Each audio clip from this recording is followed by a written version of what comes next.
त्रिविमा में निविड संकुलन close packing in 3 dimension. इसके पूर्व हमने पढ़ा एक विमा में निविड संकुलन, 2 विमा में निविड संकुलन। आज देखते हैं त्रिविमा में निविड संकुलन। सभी वास्तविक संरचनाएं त्रिविम संरचनाएं होती हैं। इन्हें द्विविमीय परतों को एक दूसरे के ऊपर रखने से यह संरचना प्राप्त होती है। मतलब जो हमने द्विविमा में संकुलन पढ़ा, निविड संकुलन, उनके परतों को अगर हम एक दूसरे के ऊपर रखते जाएं तो यह संरचना प्राप्त होती है।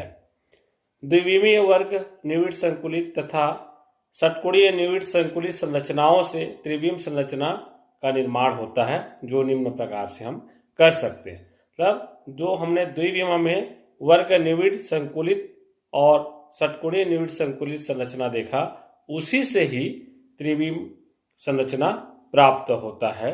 उनके परतों को हम 3 डायमेंशन में रखते हैं तो यह संरचना मिलती है।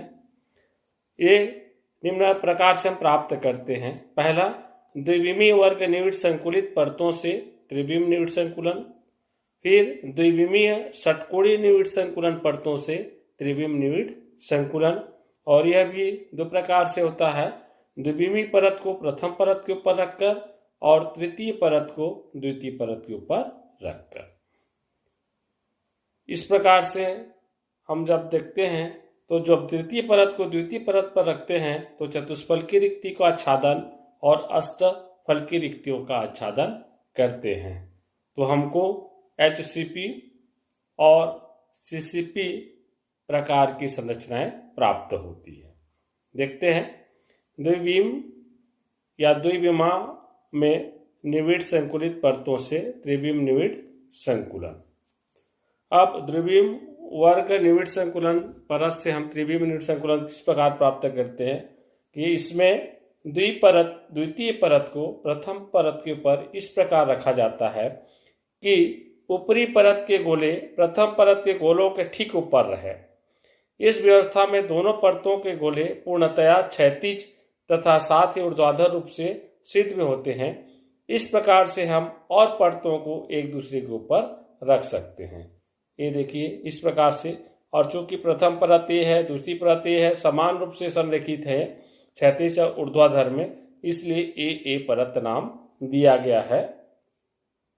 यदि प्रथम परत को हम व्यवस्था ए और कहें तो सभी परत समान व्यवस्था में होती है, इसलिए ए प्रकार का पैटर्न कहते भी हैं इसको।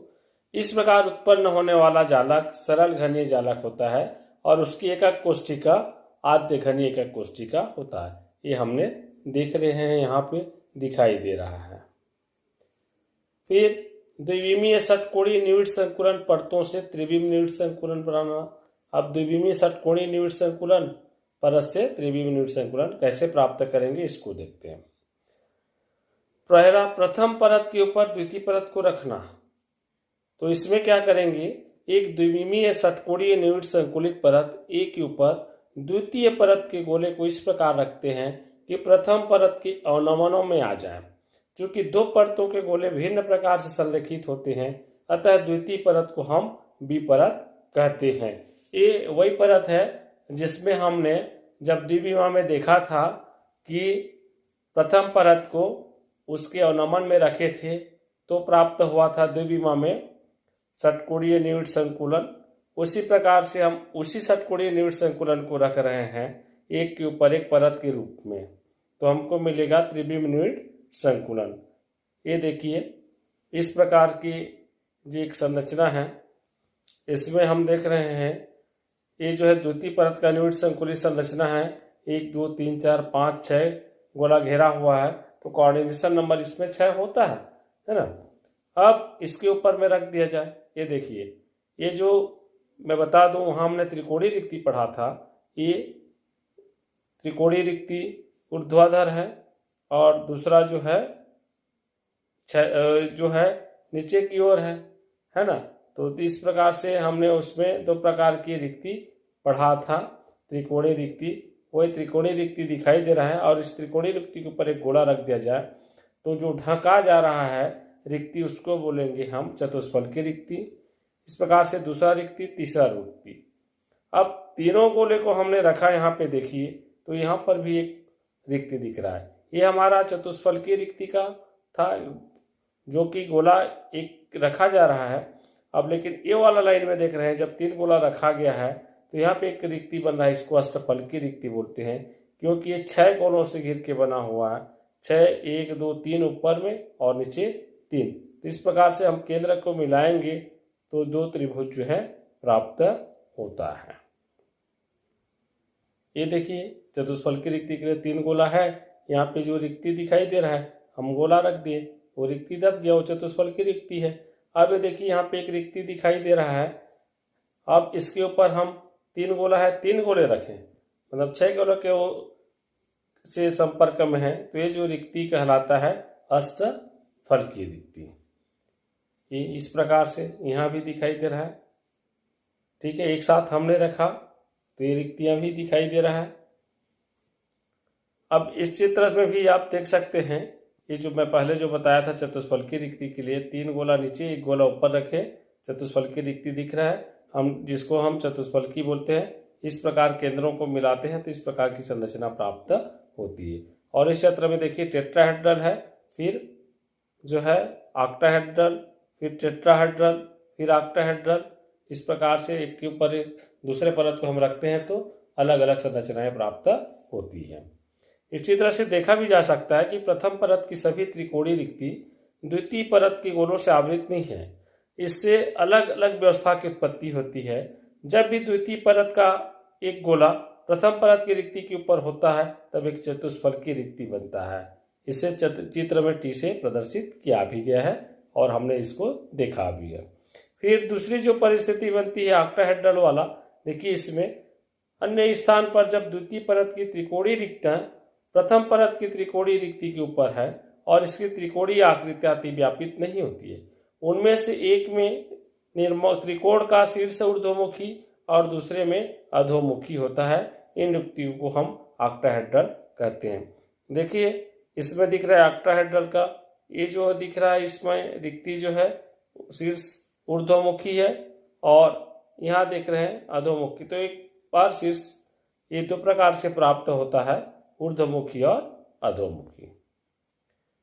फिर ये रिक्ति 6 कोनों से घिरी होती है, इसलिए इनको अष्टफल की रिक्ति कहा जाता है। इसी तरह से स्पष्ट भी है, 3 जो है नीला कलर का गोला नीचे में है, लाल गोला ऊपर है और यहाँ पे रिक्ति दिखाई दे रहा है जो मैं रखा हूँ। आप समझ लीजिए इसमें जो होल दिख रहा है उसी को हम रिक्ति माने, तो ये जो है 6 गोलों के संपर्क में है, इसलिए ऑक्टाहेड्रल या अष्टफल की रिक्ति कहलाता है। और इस संरचना ऑक्टाहेड्रल का है। इनके केंद्र को अर्थात गोलों के केंद्र को मिलाने से इस प्रकार से अष्टफल की आकृति बनती है।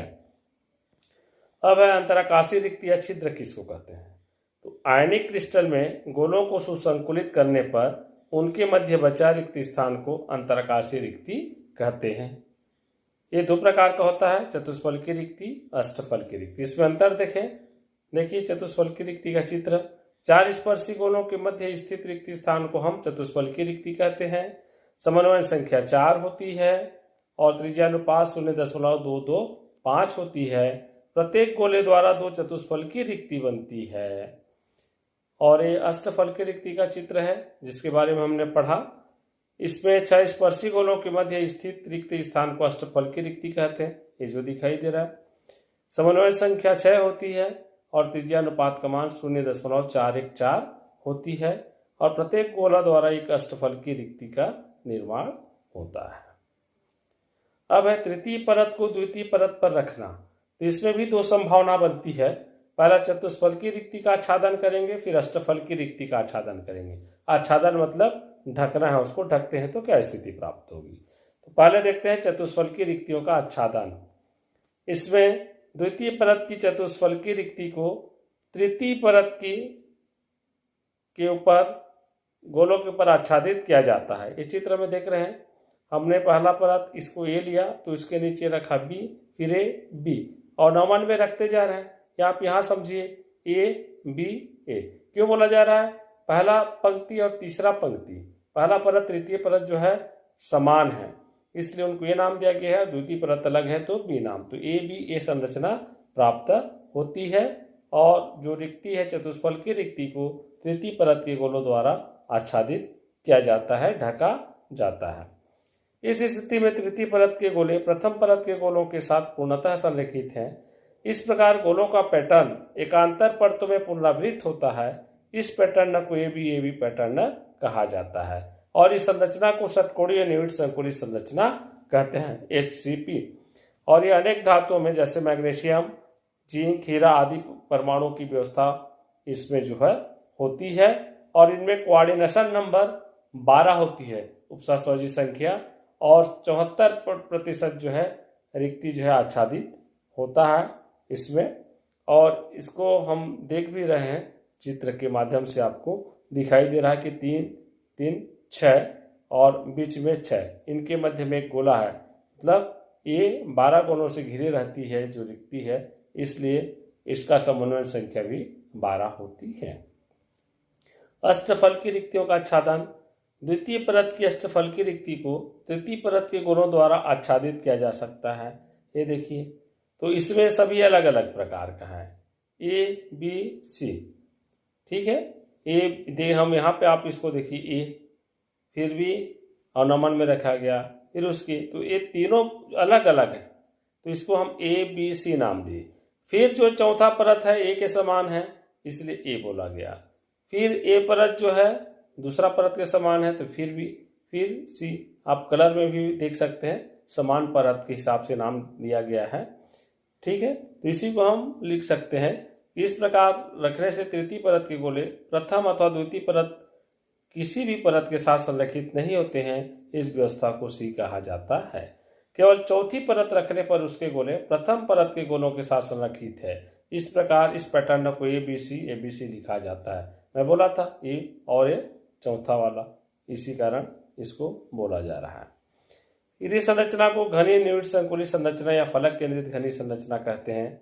इसका कुछ उदाहरण है कॉपर, सोना, एल्युमिनियम, सिल्वर, इस संरचना में क्रिस्टलीकृत होते हैं। तो इस संरचना को हम क्या बोल रहे हैं, घनीय निविड़ संकुलित संरचना या फलक केंद्रित घनीय संरचना इसमें बनता है। और इसमें भी समन्वय संख्या 12 होती है। ये देखते हैं हम अंतर के रूप में, तीनों प्रकार की संरचना को देख लेते हैं। पहला BCC बॉडी सेंटर्ड, दूसरा SCP hexagonal close packing, FCC face centred या क्यूबिक, है ना। तो देखिए BCC में या अंतर केंद्रित वाले में केंद्रीय घनीय संरचना होती है, SCP षटकोणीय निविड़ बंध संकुलित संरचना है और FCC घनीय निविड़ बंध संकुलन है। उपसर्जन संख्या BCC में 8 और षटकोणीय और घनीय निविड़ बंध संकुलन में 12 जो मैंने बताया। कुल दक्षता इसमें 68% है BCC में, जबकि इनका 74% होता है। और रिक्त स्थान की बात करें तो BCC में 32%, SCP में 26%, FCC में 26%। और इस प्रकार से हमने देखा जो संरचना का नाम दिया ABC संरचना, उदाहरण है BCC में लिथियम, सोडियम, पोटेशियम, रुबिडियम माने 4 धातु आ रहे हैं, जबकि SCP में हम देख रहे हैं तो मैग्नीज, जिंक, कोबाल्ट, डायमंड, और FCC में कॉपर, सिल्वर, सोना, एल्युमिनियम आदि धातु के जो है यौगिक आते हैं।